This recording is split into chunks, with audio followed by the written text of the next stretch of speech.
let's stay here at home and let's shift gears for a second. So do you know you have to know that person that wears so many hats? Yes. That when you try to list everything that they do, it's kind of like impossible. It's a beefy business card. Yeah. But it's like in a good way though. Yeah, it's a great thing. But that's our next guest. We have Charlitta Hatch, who is here on Live Impact News. Charlitta, you have so many. I have your bio pulled up, and I'm like, where do I start? And I'm like, okay, data strategist. Was president of the Junior League of Charlotte. First and foremost, a mother, a wife. You're in graduate school right now. You did so much change. Superwoman. Let's put the superwoman. Thank you for joining us. Thank you so much for having me. And like you said, the most important thing is being a wife and a mom. And your family too, because my great friend. Yes. Melly Mel, as I call him. Yes. Big sister. You're his big sister. Definitely his big sister. I know you're watching. Remember, no matter how tall you are. Right. You still got a chokehold for Melly Mel. Exactly. I'm still big sis. And also an author and community and education advocate. And we'll get into the workshop in a second. Why is that important for you to be so involved in the community, especially when it comes to families and our children here in the community?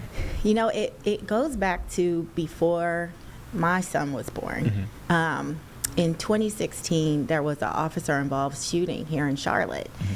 And I was pregnant with my son at the time, and I had two different women come up to me and apologize that I was bringing a black son into the world. And that just made me feel like I was selfish. I was crying to my husband. I'm like, what are we doing? But it really planted a seed that we have got to be the change we want to see. And one of my mentors always says that not everyone's going to be president of the United States, but we can all be a good neighbor. And so fast forward to reading, which is something that we can do even when we're busy. We can have our kids read to us while we're cooking, while we're in the car. I started to notice the books that featured little black boys that we had in our home were like sports related and black history related. And so I'm like, oh, that's just what we bought. Then I did research and found that less than 10% of children's books feature people of color and less than 3% feature little black boys. So then it's like, okay, well, how many of those books are about Martin Luther King and Michael Jordan? So that's really what prompted me to start writing my own children's books. And I had another friend challenge me and say, is it just about the book? And I'm like, no. I want to help change the narrative for what it means to be a black child in this country. And it starts with the mother. And what does it mean for us to have our voice, to understand how to navigate through these systems so that our kids don't just survive, but they thrive. And so that's really how I've started this journey. It started with the book and hopefully moving more to a movement.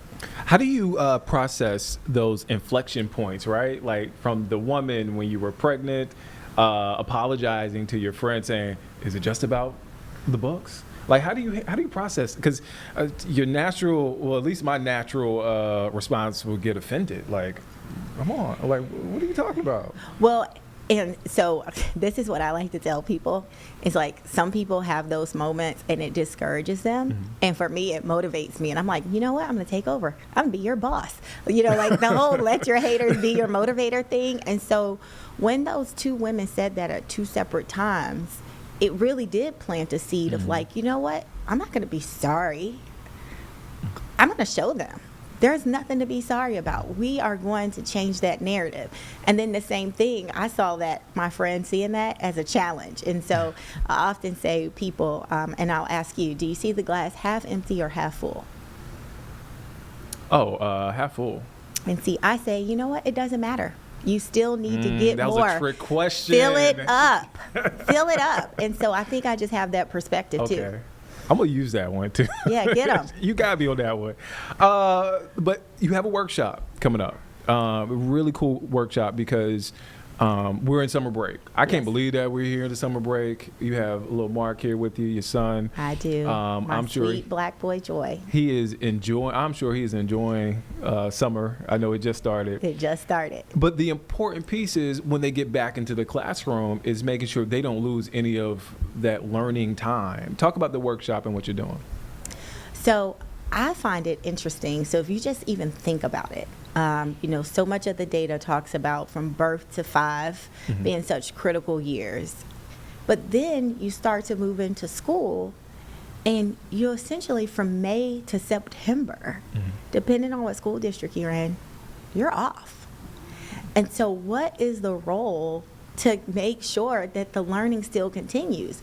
Or do you really take a quarter out of a kid's life where they're not really still developing their brain? And so the studies have shown that kids lose 25 to 50% of their math and reading skills that they've gained that previous school year. By the time they start the next school year, they've lost 25 to 50%. Wow. And then we know that it obviously and unfortunately impacts Black and brown communities at even higher rates. And so this workshop is really going to help parents understand the ways in which you can keep learning going in your home. That's not adding on additional stress, right? Because that's where it gets so daunting, because we have so many hats. All parents have so many hats, but all parents still want their kids to do well. So how do I do that if I'm not able to depend on the schools to do it over the summer? Maybe you're sending your kid to summer camp, maybe not, but really to give parents like different tips and tricks that they can use in order to keep learning happening over the summer so that they don't have that learning loss when the kids go back to school. I don't want to spoil. And this, the workshop first is virtual, right? Yes, it is virtual. It's a quick power hour that we are going to use. We're going to try to do some individualized tips to understand, like, where are you in your parenting journey and what type of capacity do you have? Even if you only have 15 minutes, like what can we do to make those 15 minutes the most? And so no spoiler alert, but at a minimum, it's the reading. And so no matter what you're doing, you can have your kid read to you out loud. That practices fluency, that practices comprehension, that gets them the confidence in public speaking. They can do it while you're cooking, while you're driving, while they're getting ready, for bed. Like, they can read to another sibling. So that kind of knocks out 2 in 1. And so that's just one thing that you can do. And I'm happy to share a few more as well. Yeah, I was just about to ask you. Let me ask you, reframe that question. What are some of the tips that you're sharing and helping these parents with that helps you starting out? Well, so one of the things that helps me is to realize that I don't have to do it all. And that it's not about, 10 hours a day, sitting butts in seats or anything like that, but really like how can I incorporate it into what I'm doing? When we're cooking, that's science and math, right? And so how many parents are, having their kids come in the kitchen with them, working on their measuring, working on understanding how the ingredients are mixed up. So that's one thing. You can even kind of set a goal. One of the things that I'm going to challenge my son with, who is in the 2nd grade and 8, but I think this challenge could go to all kids of all ages, is to look around the community or school or even our home, and what problem do you see? And I'd like you to work this summer to come up with a plan to solve that problem and present it to us at the end of the summer. And so you can look up different solutions. So that gets you practicing research. You can have to reach out to a family member, like your Uncle Melvin, to find out his perspective on it. But every week work towards solving that problem. That helps kids' critical thinking skills, community leadership, empathy for other people, not just being problem spotters, but being problem solvers. And as a parent, I'm kind of hands off on it, right? Yeah. So it's like, I'm giving you this challenge. I'm empowering you as a young scholar, and check back in with me and let me know if you need help. But now I've taken it off my plate. I've given him a challenge to meet, and I will certainly have a reward at the end of the summer. But that is a great way for parents to keep their kids learning over the summer without adding a whole bunch of extra burden to their plates. To see your kids grow, you have little Mark here, and I'll use him as an example. To see him grow and evolve and become that leader that you want him to be, what does that do for you as a mom? Oh, it's everything. I mean, it's everything that you do. And I tell people all the time, it's Father's Day weekend, so shout out to my own husband and all the men in my life. Happy Father's Day. But, when you have a child come out of your body, all you want is for them to be the best version of themselves. And you totally change your perspective and how you make decisions. And all of it starts with literacy, whether it's digital literacy, reading literacy, math literacy, all of those fundamentals, is we know that kids can go so far if they can read and understand what they're reading. And so I feel like it's such a responsibility as a mom, not only for my child, but for all the children, because when we mother, we really mother everyone in our community, right? And so to make sure everybody feels like they have the tools that they need to make sure that their kids are the best versions of themselves, because it's an even better version of who we are as moms. Oh, man. And you are an awesome mom. I will say that. Thank you. And I could hear the love. Thank you. Thank you. Carlene, do you have anything? You mentioned reading, and I know for me growing up, math was like the most challenging thing for me. And I know you mentioned reading out loud to your kids and how keep those skills sharp. So if I do not have children, but if I'm a mother that's doesn't like math but still wants to keep these math skills fresh for kids over the summer, do you have any suggestions for that? If any parents are listening that are like, I'm not a math person, but I would love to help my child with math problems, because it's kind of hard to put math equations in front of kids. You know? Well, the one thing I would say is I believe, especially as a young girl growing up, that we are told we're not good at math and that it's hard for us. I believe that there is a moment when you realize that you're not good at math. So the first thing I would urge parents to do is to be very intentional and tell your kids you are good at math. Just because it doesn't come easy to you, it doesn't mean you're not good at it. We want our kids to work hard. We don't expect them to be geniuses in every subject. So yeah, maybe you have to work a little harder on the math skills, and maybe reading comes a little bit more natural to you, but you also have been doing that since you've been read to since you were born. And math, you're constantly changing. The standards are constantly changing when it comes to math. So the first thing I would urge is to tell your child, no matter if they believe it or not, that you are good at math. The second thing is I would research, and by research I mean you could put it into Google, you could use AI and with ChatGPT. What are some real world examples that I could use for math for my blank age child? And so for me, I would say for my 8-year-old child. And so I'm looking for opportunities to show math in the grocery store. Kids aren't counting money like they used to. They're not looking at the clock like they used to.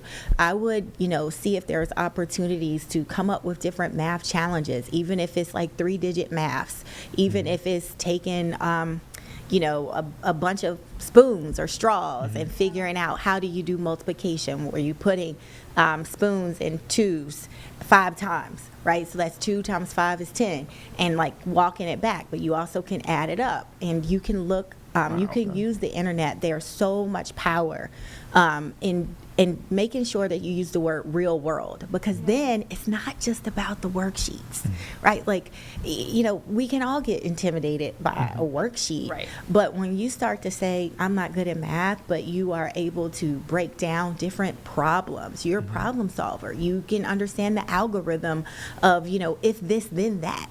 Being able to, understand how to put a whole bunch of different puzzles together. That's math. Building on a Lego, that's science and math. And so I would use the summer to increase the confidence in math.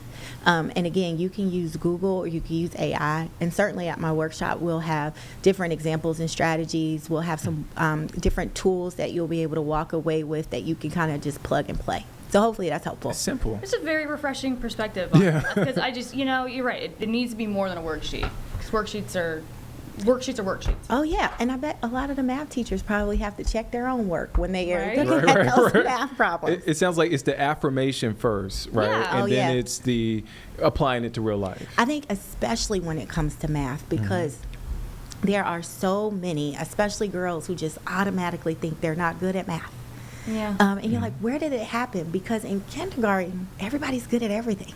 Yeah. Right? We all start out as- Everybody's yeah, same, yeah. affirmed. Everybody's just great. You start to even move into first grade. Everybody's good in everything. But somehow in second and third grade, it seems like, people start to get divided. You start to see kids broken up in groups. And Right. so really we need to, as parents, really lean in and say, it doesn't matter what group you're in. It doesn't matter how hard it is. You still are good at it. The other thing I would share for third grade, we know that there is so much research out there about the school to prison pipeline, where they are looking at your test scores in third grade to predict what prison capacity they need based off whether or not your kids are reading at grade level in third grade. And so with that being said, that goes back to literacy, because they are saying there's so many indicators that if you're not where you're supposed to be by third grade, then this will happen to you. Wow. We got to take back that narrative and say, like, no, that won't be my kid. Oh, man. Yeah, I've definitely done stories about that when it comes to job growth and companies moving into certain areas. They look at that data. It's no secret that they look at that data. Charlitta, before we let you go, I would not be doing my job correctly if I did not plug this workshop again. What time and how can folks get in contact with you or get in contact to be a part of this workshop? Thank you.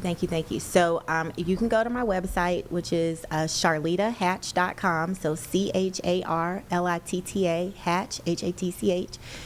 The registration link is there.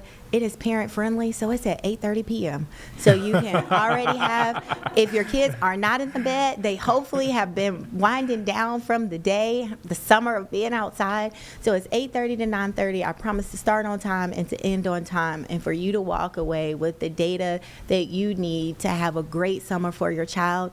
And I will leave you with, there is a 70% growth when parents are intentional over the summer. Kids have 70% chance of being more successful the following school year. So I hope to see you at the workshop, and I look forward to seeing your child not just survive, but thrive. The amazing Charlitta Hatch here in the Live Impact Studio. Thank you for doing this. Thank you for your time. Thank you. And thank you, Mark. I appreciate you for lending your mom for a little bit. Yeah, all right, so he's acting shy now. That is Charlitta Hatch. Again, you don't want to miss that workshop.